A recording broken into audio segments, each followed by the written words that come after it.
Okay, India Part 2, I hope. The guru is the exponent of a gharana, or a family of musicians, and this is, again, much like the tradition of studying with a particular and important player in the Western tradition. I remember years ago talking about a cellist with another cellist. I said, well, what do you think of the cellist who isn't here is playing? They said, well, they play very well, but they're a Starker student, and I don't like that sound. So that sort of thing is really what we're talking about. Now, they only have a few players within the Indian tradition. It's not large orchestras. You're usually going to have a melodic soloist, a singer instrumentalist, the drummer, a drone, and maybe a couple other people accompanying. And here we have a slide with a lot of pictures. Some of these have been linked to other things before.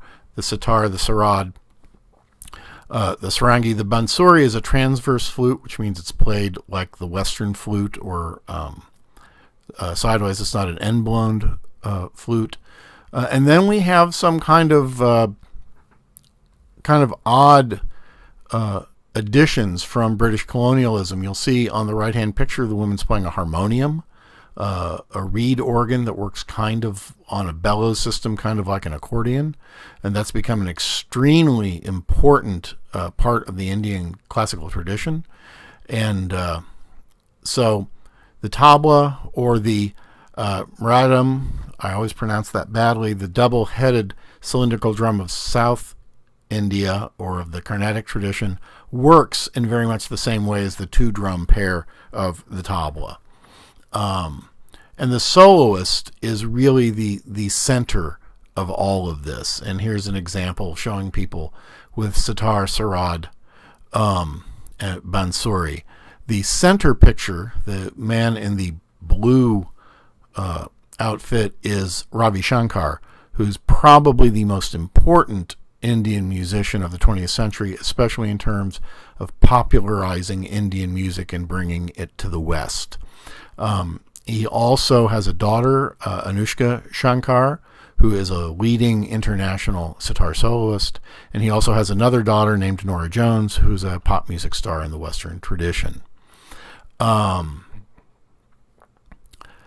of the things that you'll see, like with the saxophone that I mentioned in the earlier lecture, often Western instruments are adapted. So the violin is not played the way we would play it. It's played in a much different fashion. I'm going to skip ahead a little bit and just bounce over to the video a little bit with the tabla.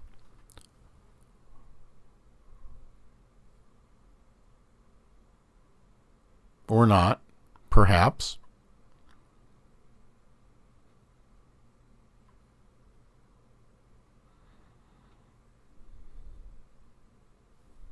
Now I would like to tell you a few words regarding the whole world of tala.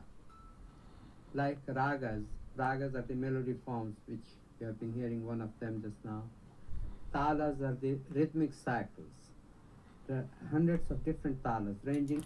If you can watch all of this video, I really strongly recommend it. It's a very good explanation. The other thing about this is that the tabla player on here, Alaraka, worked with Shankar for years, and Shankar was one of the first sitarists to really give his tabla player an equal co-leader status within the group.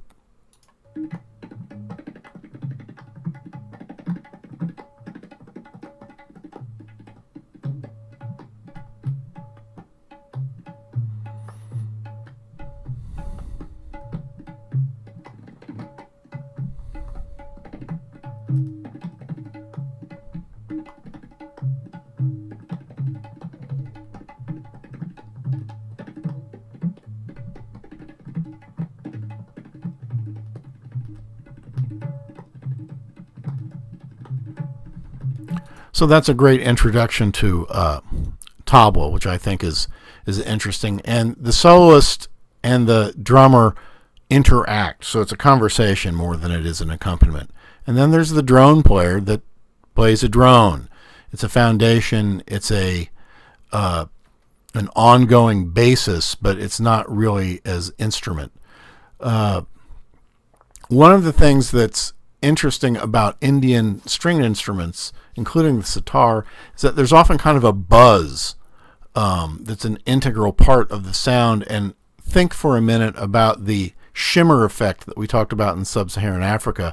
I think this buzz is very much the same effect, and it's interesting that it's gotten that far away. The other thing that many of these chordophones use are sympathetic strings. So they're strings that you don't actually strike. They're within the body or under the neck of an instrument, and they resonate with the sound that's being played. It's like going to a piano and putting your foot down on the sustain pedal and singing a loud note. The strings will ring sympathetically with that, and that's an integral part, certainly, of the sitar sound. Now, he goes into a really long explanation of raga and tuning systems. The most important thing for us to know is that ragas and the rest of Indian classical music work in microtones. So they have notes in between our notes. The other thing about ragas is that they have meanings. There are morning ragas, there are evening ragas, there are happy ragas, sad ragas, and one of the things that was a source of criticism for people about Ravi Shankar when he was popularizing this music in the West is that sometimes he would play a morning raga in the evening. But of course, none of the people listening knew that. So there's a lot of theory here, and we're not going to go through it. Here's a table with way more detail than we need. But ragas are easy to think of as scales or modes, but they're not scales or modes. They're ragas. They're kind of families of sounds. Again, this is way more theory than we need. Please feel free to read through it. But it's not someplace that we're going to be going. Certainly as far as understanding it, we don't have enough time in India to get through all of that. Motives are important as well. Pre-existing melodies are important as well. So it's here's a great saying, raga is that which colors the mind. So it's kind of a set. There's extra musical associations and tala. Non-musical analogs would be poetry and Vedic chant. And then rhythm and meter, and we're going to talk about that in the next little video.